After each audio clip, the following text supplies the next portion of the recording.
Sončev mrk, ki je popolni sončev mrk, ki je pred vrati, torej 8. aprila, če sem si prav zapomnila, ne.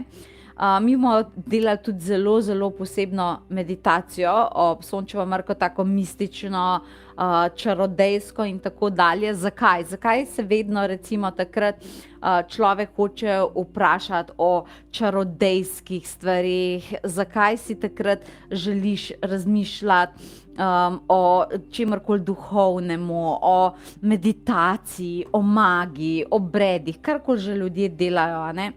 Ta sončev mrk, recimo stara ljudstva, bi znala o njem zelo, zelo veliko povedati, zaradi tega, ker so vedno opozarjali, da, torej, zdaj gremo čisto k starim ljudstvom, oni so opazili, da vedno, ko se dogaja sončev mrk, da se frekvenca Zemlje spremeni, najprej so to povedali energijsko, da se vse zelo spremeni. Opazovali so živali, so ugotovili, da se živali čisto drugače obnašajo. Pa so začeli pa opazovati naravo, a ne? So začeli opazovati Zemljo in so ugotovili, da takrat recimo, ko so bili popolni sončevi mrki, ali so bili kakšni potresi, se ni nujno, da so bili rušilni potresi, ampak da se recimo kar dosti, da so se tla tresla, da se je veliko dogajalo na spremembi frekvence Zemlje, ne. In recimo potem, ko je prišla moderna znanost potem nekako v igro, so dejansko takrat začeli meriti, da se neverjetno kar takole, kot da bi naredila da se neverjetno spremeni frekvenca Zemlje. A ne? Da se vse spremeni. In takrat, ko se frekvenca, ko bi jo en takole naredil, razumeš, predstavljaj si radijski valovi, valjda, da potem nekaj zašumi noter, a ne? In so opazili, da se tehnologija drugače obnaša, da se toliko ene energije sproži v vesolju, a ne, da absolutno, lej, mi smo tudi frekvenca, a ne, če tako pogledaš, to vpliva absolutno na ljudi. In zaradi tega so potem stara ljudstva začela govoriti, da v bistvu so to karmični mrki. Da vedno, ko je sončev mrk, so potem začeli povezovati, kaj jim bilo, a veš, iz leta v leto, ko so to opazovali, so začeli govoriti, da je to zelo, zelo karmična stvar. Zaradi tega, ker so opazili, da takrat se nekako v ljudeh zaradi spremembe frekvence toliko enih stvari spotencira, toliko enih stvari, veš, pride na plano in toliko se vsi, torej živali, zemlja in tako dalje, se odzovejo popolnoma drugače in zelo intenzivno. Potem so seveda začeli to primerjati z zavestjo, zakaj je to tako. Predvsem je bilo to zaradi tega, ker je bilo dobesedno nemogoče, da recimo sonce, ne? Sonce prinaša energijo, prinaša, razumeš, nek ritem, imaš dan in imaš noč. In ti čez dan sonce ustvarja, prinaša energijo, te polni in kar naenkrat sred dneva, to je bilo ful fascinantno, je postala torej v tvoji rutini, ki je drugače skozi, razumeš, dan, zdaj furamo dan, energije dneva, ustvarjamo in kar naenkrat je sred dneva prišla tema. In oni so začeli takrat ful govoriti o tem, kako to vpliva na človeško zavest, a veš. To pomeni, ti kar naenkrat furaš svojo zgodbo, karkoli že furaš, in potem kar naenkrat se spusti ta tema, popolni sončev mrk. In takrat so ugotovili, da v psihah ljudi, čeprav ljudje poznajo ta pojav, da jim definitivno zamaje frekvenco, da se telo odzove, ker ni navajeno, da zdaj kar naenkrat, wow, se zgodi tema. Da je dober, a ne, tudi malo je odvisen, na katerem delu planeta si, pa kje opazuješ ta sončev mrk, a pa ga ne opazuješ, ampak kakorkoli že se čuti, spremeni se nekaj, kar ponavadi ne poznamo. In takrat so ugotovili, da telesa ljudi blazno odreagirajo, da narava odreagira in da takrat so se stara ljudstva se spuščala v to, da je to eno tako resetiranje, da sproži stvari, ki jih ponavadi ne poznaš, da zamaje tvojo frekvenco, ampak zakaj se to zgodi? Zato, da se resetiraš. To je tako, kar recimo primer, imaš tukaj, jaz imam zdaj računalnik in zdaj, ko imaš ti računalnik, razumeš, če on malo zmrzuje, bil je obremenjen, furuje svojo zgodbo, nisem ga ugasnila, ne vem že koliko let, in v enem trenutku, če on začne malo škripati, bom jaz njega mogla resetirati, zato da on ponovno se lahko zažene in dela. In tako je tudi sončeva mrkom, veš. Tako so stara ljudstva ugotovila, da mrk to predstavlja. Tok spremeni frekvenco, zato da ti pritegne pozornost. In takrat, ko ti pritegne pozornost, razumeš, in se zgodi nekaj neobičajnega, drugačnega, bo pritisnil predvsem, pa tudi fizično smo zdaj ugotovili, bo pritisnil na tvojo plat, ki je duhovna. Recimo, brala sem enkrat v enem članku na internetu, recimo pajki, ne? Pajki, ki veljajo za take zelo magične pa čarovniške, se recimo vedno, ko so ali popolni lunini mrki, ali pa predvsem, ko so popolni sončevi mrki, takrat pospravijo svoje mreže, pazi to, počivajo in potem, ko gre mrk mimo, jih spet spletejo. Si lahko misliš to?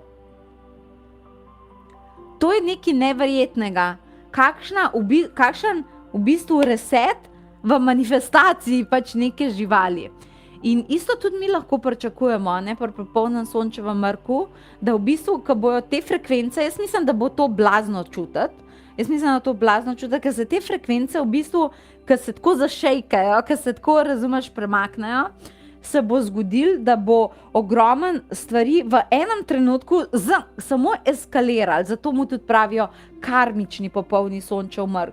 To pomeni, če se je kakšen odnos dlje časa tenstu, da nekaj ni bilo v redu, zna eskalirati, pa zna priti do prepira, zato da se vidva lahko potem zmenta, da si končno povesta, kaj mislita in potem nadaljujeta svojo zgodbo. Ne? Znali bojo eskalirati notranji občutki, znali bojo eskalirati, torej, če karkoli nisi recimo za sebe naredil in tako dalje, zna eskalirati, da imaš tega zna, a veš, ta v bistvu, pa ne bi rekla kot živčnost, ampak v bistvu nek notranji nemir bo prišlo vse na plano, da pride do tega mrka, da se vse skupaj presetira in takrat, ko imaš razumeš, ko imaš reset, to je recimo 3 dni vpliv tega mrka je izjemno močen, takrat je dobro, da se ti v ta reset spustiš. In takrat je dobro, da delaš z magijo, takrat je dobro, mi bomo recimo takrat na internetu delali ful močno meditacijo in sem hotela imeti čarovniško meditacijo, za čarovniške spomine, za magijo, razumeš, da se naredi, zaradi tega, ker magija je ta prava, da dela s sončevim mrkom, da malo v abstraktne dele naših možganov pritisne, da se vprašaš, razumeš, kako lahko zdaj zrasteš, kaj so tvoje moči, da zavzameš te moči. In recimo, če ti z mrkom nič ne narediš, recimo, da čutiš, da si pred mrkom že ful vibriral, razumeš, da so ti stvari že skoraj eskalirale, potem mrk vse spravi na plano in če ti s tem nič ne narediš, znaš biti potem recimo v aprilu blazno utrujen. Če pa ti imaš take meditacije pa magijo, pa recimo magija je izjemno močna, a veš, magija je močna, magija je nekaj, ker jaz ne razumem, zakaj se ljudje bojijo, ne štekam zaradi tega, ker to je osnovna narava, mi smo sami po sebi čarovnija, smo magija, samo zato, da smo zmanifestirani na planetu Zemlja, to je magija, ampak pač, ljudje mogoče se malo bojijo nečesa, kar so nam v zgodovini povedali, a veš, kaj mislim, ne? In če takrat ti, ko se vse to razumeš, ko tam mrk pride, takrat v bistvu je vse tako abstraktno in ljudem toliko nenavadno, razumeš, zavestno ali pa podzavestno, a ga opazuješ, a ga ne opazuješ, da takrat neverjetno veliko te magične pa eterične moči dobimo v našo dimenzijo. In kadar dobiš toliko močen eterični vzvod, kad ti dobiš toliko, razumeš, močno stvar, ki se začne spreminjati, je dobro, da ujameš val tega, da greš noter, da meditiraš, da delaš obrede, karkoli že delaš, razumeš, zaradi tega, ker to te lahko dobesedno resetira in potem začneš nekaj čist na novo. In ta čist na novo, če recimo nisi prej bil sposoben meditirati, nekaj zmanifestirati, pa si nekaj ful želel in nisi imel tega zagona, ti ga sončev mrk da, ne? Ful ti ga da. In zaradi tega je to ena taka izjemna energija, ne? Tako da jaz vedno, ko je popolni sončev mrk, ljudje rečejo, bomo delali z angeli, res, ful imamo radi angele, ampak vedno zberem čarodejske meditacije, vedno takrat zberem, razumeš, nekaj čim bolj čarodejskega, kaj je, ne? In recimo 8. aprila bomo mi na internetu bomo delali recimo nisem delala še take meditacije, bomo delali prvo fazo, bomo delali vajenec, bomo vstopili v skrivnostno slamnato hišo, nas bo čakala čarodejka Rhiannon in bomo delali zdravilno energijo, razumeš, zato ker se bo ta frekvenca zanihala. Pa bomo šli v drugo fazo praktikanta, pa bomo delali z Lady of the Lake, pa nam bo pokazala, kaj v podzavesti v resnici zmoremo, pa bomo šli, razumeš, prav v podzavest, po vzvod manifestacije, ne da zunanje čakaš, se ti kaj zgodi. Bomo šli v tretjo fazo, potem moj stran, za Morgaine, pa se bo delal zaščito manifestacije, torej, če ti v mrku narediš čisto novo manifestacijo, zato da, a veš, določen kolektiv bo zavibriral o tem, da bo mogoče kar cel april neko živčno sfuro, zato da je tvoja manifestacija pri tem zaščitena. A veš, da si ti v bistvu, eni ljudje bojo doživljali preizkušnje, eni bojo pa ujeli ta val.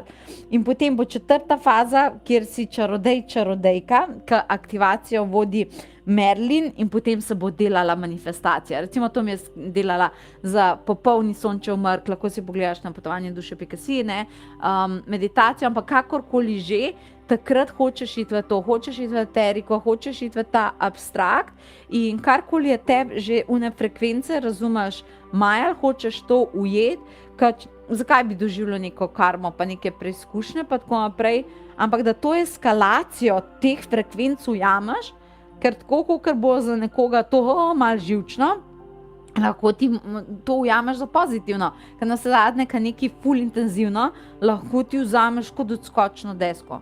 In to je tisto, kar se bo dogajalo in to bo ful močna stvar, ne?